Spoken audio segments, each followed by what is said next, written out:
India market invest মাইন্ডসেটে আপনাদের স্বাগত। যারা চ্যানেল নতুন এসেছেন তাদের কোনো প্লিজ চ্যানেলটাকে সাবস্ক্রাইব করবেন, লাইক করবেন, বেল আইকনটা প্রেস করবেন, তার সাথে অল বাটনটা প্রেস করবেন, তাই নোটিফিকেশনটা কিন্তু সঙ্গে সঙ্গে আপনাদের কাছে গিয়ে পৌঁছাবে। দেখুন স্যার, আপনাদের ডিমান্ডেই আমি রিনিউয়েবল সেক্টরের কোম্পানিগুলো নিয়ে আলোচনা করতে চলেছি। বেস্ট কোম্পানি, সেই কোম্পানিগুলো কিন্তু ভালো একটা ক্যাপিটাল গেন বা ভবিষ্যতের জন্য কিন্তু আপনার স্বপ্ন পূরণ করতে সাহায্য করবে। দেখুন স্যার, আমি শর্ট টার্মে কিছু বলতে পারবো না, শর্ট টার্মে কোম্পানিগুলো কী করবে, কোন জায়গায় যেতে পারবে, যাবে কি না, কিন্তু লং টার্মে এই কোম্পানিগুলো কিন্তু অনেক দূর পর্যন্ত এগোবে এবং তার সাথে কিন্তু আপনার যে ফাইন্যান্সিয়াল ফ্রিডম বলুন বা স্বপ্ন বলুন সেগুলো কিন্তু পূরণ করে দেবে বলতে পারেন। কেন বলছি? কারণ সারা ওয়ার্ল্ড হচ্ছে রিনিউয়েবল সেক্টর নিয়ে ভাবছে। কেন? কারণ কারণ কোল থেকে যে পাওয়ার জেনারেশনের ব্যাপারটা সেটা আস্তে আস্তে বন্ধ হয়ে যাবে। বিকল্প ব্যবস্থা কোথায় রইল? রিনিউয়েবল সেক্টর, অর্থাৎ সোলার এনার্জি বলুন, উইন্ড এনার্জি বলুন, হাইড্রো এনার্জি বলুন। তো সেই জায়গায় দাঁড়িয়ে সেই সব কোম্পানিগুলো কিন্তু ভবিষ্যতে আরও ভালো গ্রো করবে। গভর্নমেন্ট কিন্তু সেই কাজটাই করছে। তো স্যার, গভর্নমেন্ট লক্ষ্যমাত্রা রেখেছে 2050-এর মধ্যে 50% এবং 2070-এর মধ্যে 100% কার্বন মুক্ত এনার্জির কথা। তো সেই জায়গায় দাঁড়িয়ে এই সেক্টরগুলোতে যেসব কোম্পানিগুলো রয়েছে, কি প্রাইভেট বলুন কি পিএসইউ বলুন, প্রতি কটা কোম্পানি কিন্তু ভালো পারফরমেন্স করতে পারে। তো চলুন আমরা দেখে নিই কোন কোন কোম্পানিগুলো নিয়ে আমরা আলোচনা করতে চলেছি। ফার্স্ট যে কোম্পানি নিয়ে আলোচনা করব সেই কোম্পানির নাম হচ্ছে টাটা পাওয়ার। পাওয়ার সেগমেন্টের নাম্বার ওয়ান কোম্পানি বলতে পারেন, টাটা গ্রুপের কোম্পানি। এবং এই কোম্পানিটা চলছে কত? এই কোম্পানিটা চলছে দেখুন 443-এ, তার অল টাইম হাইয়ের কাছাকাছি কিন্তু চলছে। কোম্পানিটা অল টাইম হাই মেরেছিল কত? 464। তো তার কাছাকাছি চলছে। আমরা যদি রিটার্ন দেখি তাহলে এক বছরে কোম্পানিটা দেখুন 100%, মানে এক বছরে কোম্পানিটা ডবল বানিয়ে দিয়েছে। আমরা যদি 5 বছরের রিটার্ন দেখি দেখে যাবে দেখুন 580%। অরিজিনালি 2020 থেকে, যখন থেকে গভর্নমেন্ট রিনিউয়েবল সেক্টর নিয়ে কাজ করছে তখন থেকে দেখা যাবে কোম্পানিটা কিন্তু 1300-1400%-এর রিটার্ন বানিয়ে দিয়েছে। দেখুন আমি এখানে 1300-র কাছাকাছি দেখাতে পারলাম। তো সেরকমই কোম্পানিটা শুধু যে রিনিউয়েবল এনার্জি নিয়ে কাজ করছে সেরকম ব্যাপার নয়, কোম্পানিটা চার্জিং স্টেশনও নিয়ে কাজ করছে, এটাও কিন্তু ফিউচার ওরিয়েন্টেড বিজনেস বলতে পারেন। দেখুন, আপনি গাড়ি নিয়ে বেরোবেন, তো চার্জিং স্টেশন যদি না থাকে তাহলে আপনি চার্জ দেবেন কোথায়? তাহলে আপনি ইলেকট্রিক ভেহিকলস নিয়ে কিন্তু অনেক দূর পর্যন্ত যেতে পারবেন না। তো charging station future oriented business, তো এই কোম্পানিটা কিন্তু সেটাও করছে। তার পাশাপাশি রিনিউয়েবল সেক্টরে কোম্পানিটা সোলার এনার্জি নিয়ে কাজ করছে এবং সোলার রুপটপ নিয়ে কাজ করছে, যার জন্য কিন্তু কোম্পানিটা এত ভালো একটা রিটার্ন বানিয়ে দিয়েছে লাস্ট 5 বছরে। আমরা যদি ম্যাক্সিমাম চার্ট প্যাটার্ন দেখি, দেখুন ম্যাক্সিমাম চার্ট প্যাটার্ন দেখলে দেখা যাবে কোম্পানিটার বিজনেসে তেমন কোনো দম ছিল না। কারণ যে বিজনেস কোম্পানিটা করছিল সেই বিজনেসে গভর্নমেন্টের নির্দিষ্ট দামে তাকে পাওয়ার জেনারেশন বলুন, ডিস্ট্রিবিউশন বলুন, সেগুলো করতে হতো। তো এখন কোম্পানিটার মধ্যে এতটা ভালো মুভমেন্ট কেন এসছে? মুভমেন্ট আসার পিছনে কারণ কিন্তু হচ্ছে রিনিউয়েবল সেক্টর। তো এই কোম্পানি নিয়ে কিন্তু আপনি চিন্তাভাবনা করতে পারেন লং টার্ম ইনভেস্টমেন্টের পারপাস, অর্থাৎ 5 বছর, 10 বছর, 20 বছর আরামসে আপনি এই কোম্পানিটা হোল্ড করতে পারেন। কোম্পানিটা কিন্তু আপনার স্বপ্ন পূরণ করতে সাহায্য করবে। নেক্সট যে কোম্পানি নিয়ে আলোচনা করব সেই কোম্পানিটা হচ্ছে আদানি পাওয়ার। পাওয়ার সেগমেন্টের আরেকটা ভালো কোম্পানি বলতে পারেন, যে কোম্পানিটা দেখুন লাস্ট ট্রেডিং সেশনে 2.76% একটা আপসাইড মুভমেন্ট দেখিয়েছে। এই কোম্পানিটা যদি আমরা এক বছর রিটার্ন দেখি দেখা যাবে দেখুন 178% রিটার্ন দিয়েছে। টাটা পাওয়ারের থেকেও কিন্তু ভালো রিটার্ন দিয়েছে। আমরা যদি 5 বছর রিটার্ন দেখি দেখা যাবে কোম্পানিটা কিন্তু 1487% রিটার্ন দিয়েছে। তো এই কোম্পানি নিয়েও কিন্তু আপনি চিন্তাভাবনা করতে পারেন লং টার্ম ইনভেস্টমেন্টের জন্য। এই কোম্পানিটাও সোলার এনার্জি, সোলার রুপটপ থেকে শুরু করে কিন্তু কোম্পানিটা চার্জিং স্টেশন নিয়েও এখন কাজ শুরু করেছে। তো যে বিজনেস এখন কোম্পানিটা করছে সেটা কিন্তু ফিউচার ওরিয়েন্টেড বিজনেস বলতে পারেন। দেখুন স্যার, এই কোম্পানিটারও যদি আমরা ম্যাক্সিমাম চার্ট প্যাটার্ন দেখি দেখা যাবে দেখুন কোম্পানির বিজনেসে তেমন কোনো দম ছিল না। কোম্পানি এখন কেন এতটা দৌড়চ্ছে? দৌড়ানোর পিছনে কারণ হচ্ছে কোম্পানিটা কিন্তু রিনিউয়েবল সেক্টর নিয়ে কাজ করছে। তো স্যার, এই কোম্পানিটাও কিন্তু আপনি চিন্তাভাবনা করতে পারেন 10 বছর, 15 বছর, 20 বছর আরামসে চিন্তাভাবনা করতে পারেন লং টার্ম ইনভেস্টমেন্টের পারপাস, যেখানে এই কোম্পানিটাও কিন্তু আপনার স্বপ্ন পূরণ করতে সাহায্য করবে। থার্ড যে কোম্পানি নিয়ে আলোচনা করবো সেই কোম্পানির নাম হচ্ছে জেএসডব্লিউ এনার্জি। এনার্জি সেগমেন্টের বা রিনিউয়েবল সেক্টরে কিন্তু আরেকটা ভালো কোম্পানি এই কোম্পানি। দেখুন আমরা যদি রিটার্ন দেখি এক বছরও এই কোম্পানিটা 138% রিটার্ন দিয়েছে, ভাবতে পারছেন? 5 বছর দেখা যাবে কোম্পানিটা কিন্তু 806% রিটার্ন দিয়েছে। অরিজিনালি যদি আমরা 2020 থেকে দেখি দেখা যাবে দেখুন এই কোম্পানিটাও 1463% রিটার্ন বানিয়ে দিয়েছে। কেন? কারণটা ঠিক একই, কারণ এই কোম্পানিটাও রিনিউয়েবল সেক্টর নিয়ে কাজ করছে আর গভর্নমেন্ট কিন্তু সবচেয়ে বড় ব্যাপার, গভর্নমেন্ট রিনিউয়েবল সেক্টর নিয়ে ভাবছে এবং সেখানে রিনিউয়েবল সেক্টর থেকে পাওয়ার জেনারেশন করার জন্য কিন্তু লক্ষ্যমাত্রা ঠিক করেছে।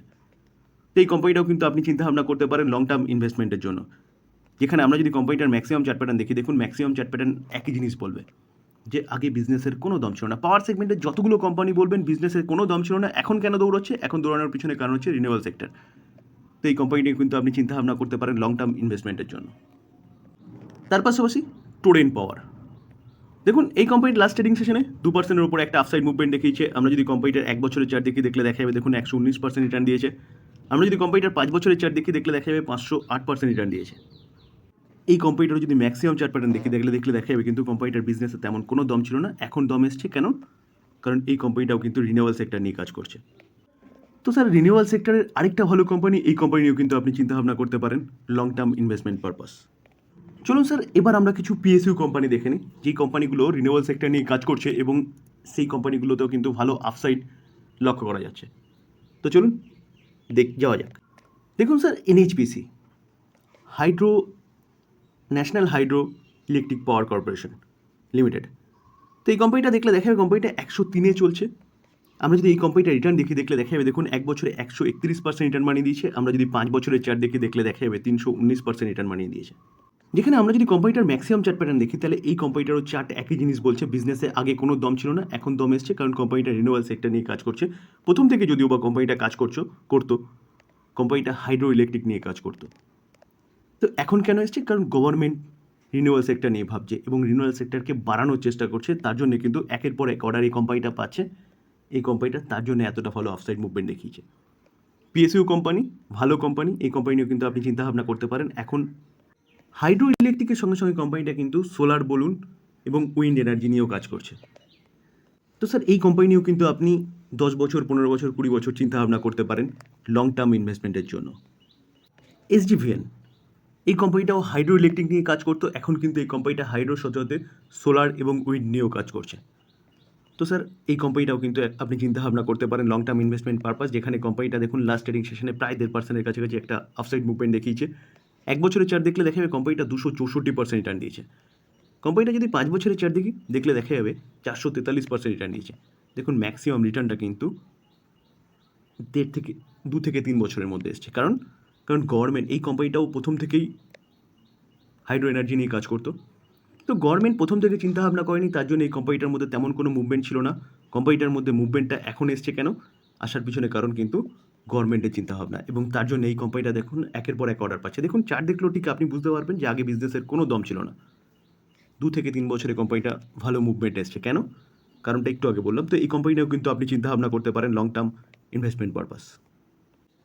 Sir renewal sector finance provide করা কোম্পানি হচ্ছে ইরেডা।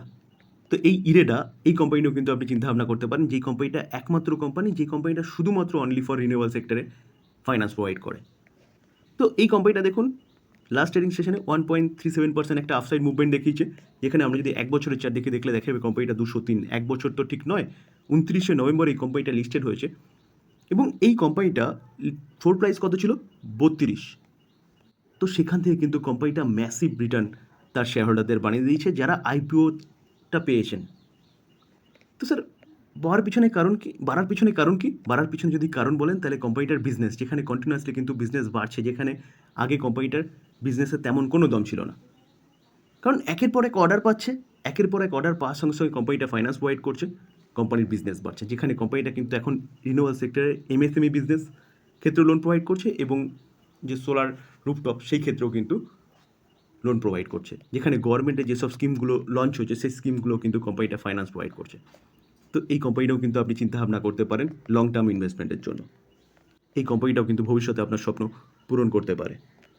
রিনিউয়াল সেক্টরে ফাইন্যান্স প্রোভাইড করা আরেকটা কোম্পানি পিএফসি। দেখুন PFC, power finance corporation limited, এই যে কোম্পানিটা আগেই কিন্তু পাওয়ার সেগমেন্টে ফাইন্যান্স প্রোভাইড করতো।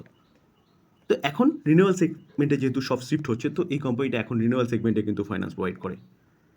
তো দেখুন চার্ট দেখলে বুঝতে পারবেন 1 বছরে 203% রিটার্ন দিয়েছে। আমরা যদি 5 বছর রিটার্ন দেখি দেখলে দেখা যাবে 355% রিটার্ন দিয়েছে।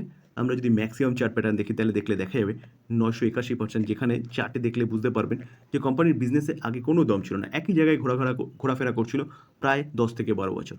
এখন কেন দৌড়চ্ছে? কারণ বিজনেসে কিন্তু পরিবর্তন এসছে। তো এই কোম্পানিটাও কিন্তু আপনি চিন্তাভাবনা করতে পারেন লং টার্ম ইনভেস্টমেন্টের জন্য।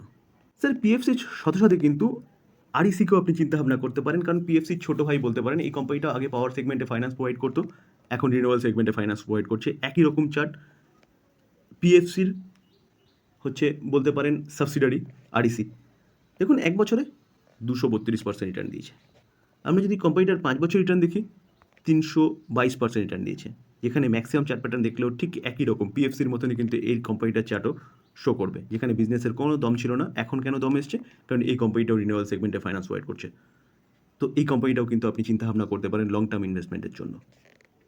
তো স্যার এই ছিল রিনিউয়াল সেক্টরের বেস্ট কোম্পানি, যেই কোম্পানিগুলো নিয়ে আপনি চিন্তাভাবনা করতে পারেন। দেখুন আমি চিন্তাভাবনার কথা বলছি, আমি কিন্তু একদম বাই রেকমেন্ডেশন দিচ্ছি না যে আপনি কালকে মার্কেট ওপেন হওয়ার সঙ্গে সঙ্গে এই কোম্পানিগুলো বাই করবেন। বাই করার চিন্তাভাবনা আপনার, আমি আপনার সামনে তুলে ধরলাম। এবার আপনি নিজে ফার্দার অ্যানালাইসিস করবেন যে কোন কোম্পানিগুলো বেটার এবং কোন কোম্পানিগুলো ভালো। আমি যতগুলো কোম্পানি নিয়ে আলোচনা করলাম প্রতিকটা কিন্তু এভারগ্রিন স্টক। আরও অনেক কোম্পানি ছিল, তাই বলে সেই কোম্পানিগুলো খারাপ হয়ে গেছে একদম নয়। আমার কাছে এইগুলো বেটার মনে হয়েছে, তাই জন্য আমি কিন্তু আপনাদের সামনে তুলে ধরেছি। তো আলোচনা এই পর্যন্ত। যদি আলোচনা ভালো লাগে, যারা চ্যানেল নতুন এসেছেন তাদের প্লিজ চ্যানেলটাকে সাবস্ক্রাইব করবেন, একটা লাইক করবেন, বেল আইকনটা প্রেস করবেন, তার সাথে অল বাটনটা প্রেস করবেন, তার নোটিফিকেশনটা কিন্তু সঙ্গে সঙ্গে আপনাদের কাছে গিয়ে পৌঁছাবে। থ্যাংক ইউ, ভালো থাকবেন।